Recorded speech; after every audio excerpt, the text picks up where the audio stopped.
What's going on, guys? It's Juice Audio, and today I got a special review for you guys. I got the Fluid Audio FX80 version 2s.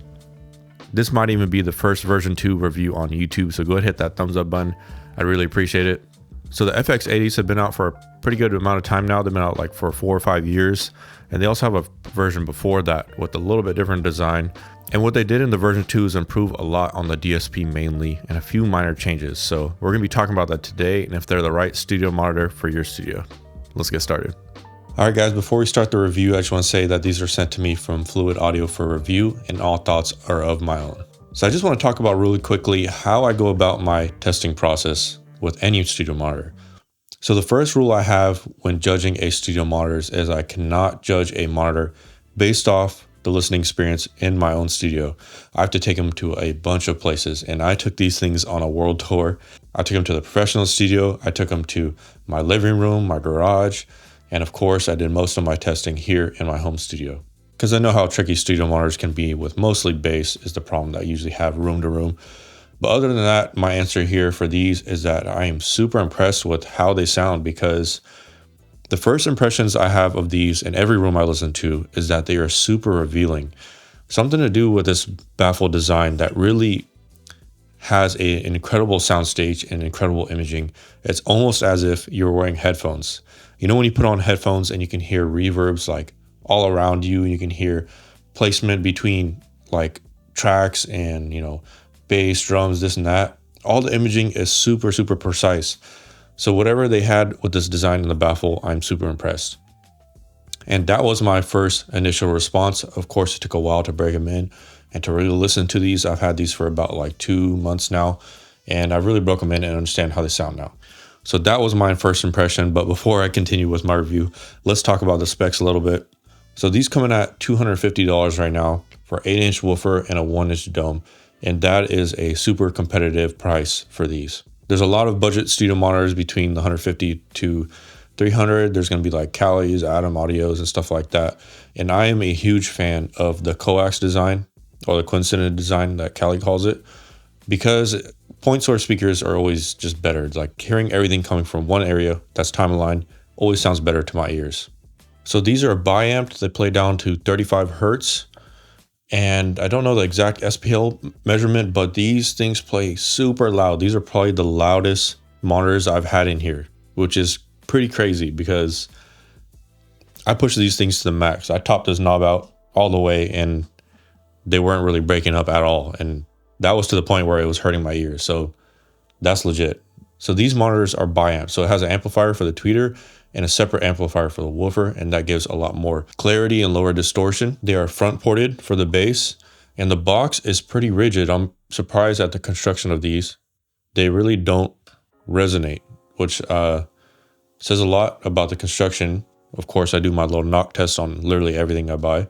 So moving on to functionality, on the back here, we have a lot of different options on this monitor. We got the volume, we got RCA input, TRS input, XLR input, and then we have your set of dip switches here, and these are going to control your EQs to tailor these to your room. We got a lot of different options here. We got high shelf, mid EQs. This is going to be low mids, I believe, and a low frequency cutoff. And these 2 dots that you see here is if you want to mount these for Atmos on your wall or something. So these studio monitors are DSP powered, and a lot of studio monitors nowadays are moving towards DSP because there's so much control over it. So like I said earlier, these are the version 2s, and the only thing that changes is the internals, which is the DSP. So they took everybody's feedback and improved upon these monitors with the crossover, with the tuning, the time alignment, to make these a lot more accurate and flat for studio mixing. Literally nothing else has changed on the box. The box is exactly the same drivers. So now let's talk about sound quality. The best way I can put it, like I mentioned earlier, is like you're wearing headphones. These somehow like beam everything to your ears. All the reverbs, all the transients, the sound stage is super like crystal clear from left to right. And the phantom center is like directly in the middle. And that's not with all studio monitors, but with these, I definitely heard a huge improvement over a lot of studio monitors I heard. And apparently the reason for this baffle here is when a speaker moves in and out, you don't want it to push the high frequencies in and out, causing modulation distortion. So that's the reason for this baffle and that design, instead of putting it directly inside the hole there. but they've really integrated the crossover on these really well now. It definitely does sound super refined. So the bass on these goes down to about like 40 hertz, I would say 35, 40 hertz, but it has a really steep roll off. So these do not put out like a ton of bass, but whatever frequencies they play flat. And if they did that so that the mid-range can be way more clear and articulate, I would take that any day over having more bass. The mid-range is always the most important. I tell people this every time. The mid-range on these is pretty solid. I really feel like they've crossed over between the frequencies pretty well and smoothly with these version 2s. That's something I feel like they probably focused on the most. I've never heard the version 1s, but I read reviews on those, and previously they had issues with the mid-range and a little bit coloration. But these I could definitely tell are razor flat. So let's talk about translation. I ran a few tracks through these, and I really like how these are really surgical in the high end and how they put you in the room that you recorded in. So let's say a vocal mic was recorded in a large room, you can instantly hear that room. So that helps you get to work and carve out resonances that were building up in that room. And I really like that about these. So let's talk about a few of the negatives I noticed. So this first one could be a negative or a positive. How I mentioned earlier about this baffle is that they beam music straight to your ears. And the thing about these is they have no off-axis performance. Like I'm telling you, if you move barely off axis, they sound like completely different monitors. Like they sound like the tweeter is not even turned on. So that is not a bad thing in some situations, but it can be. So let's say your room is not treated very well. You would want studio monitors just like this because you want to sit in the mixing position and get exactly what you need to hear and not have the room involved. But if your room is like really well treated, you might not need that much beaming and you might want a little bit more off-axis performance. So that's one thing to note about these is that they send music straight to your ears, but once you get off, it sounds completely different. So you have to be spot on in the triangle. Another thing I noticed is that these have a little bit of self noise. So there's a slight hiss. So I'm gonna put the mic right next to it now.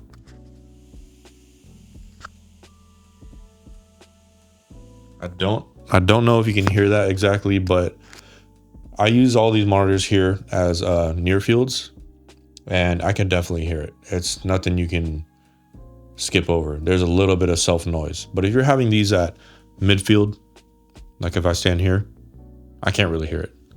So just keep that in mind. These are DSP based and the amplifier has a little bit of noise. So to summarize this review, I am super impressed with these studio monitors. It is pretty crazy how for $250 nowadays, you can get something really impressive. And that's due to all this new DSP technology that is improving every day. And I like how these version 2s were updated from a lot of the customer feedback, and they improved and refined upon this design.